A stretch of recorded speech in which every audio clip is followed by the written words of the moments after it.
เขาหนีเบิดจังเอาอ่างเปาออกมาถ้าฉันเขากวนเนาะเร็วๆลูกลูกเขาจะได้ยินเร็วๆไปเยี่ยวเร็วๆลูกยานเขาได้ยินพวกนั้นใส่เสือบ่ได้ได้ถอดทิ้งเลยแล้วลูก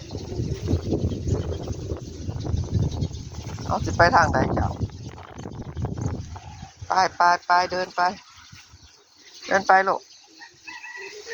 เดี๋ยวพวกนั้นสิวิ่งมา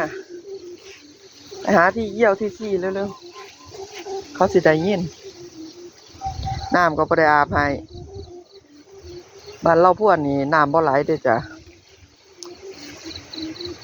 ในบ้านป่านหมู่3น้ำบ่ไหลเลย4 วันนี้วันที่5แล้วค่ะน้ำบ่ไหลคืนเมื่อก็บ่ได้อาบน้ำมดน้ำบ่ไหล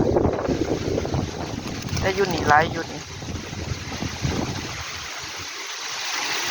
หมู่1ไหลอยู่แต่หมู่3บ่ไหลจ้ะทุกคน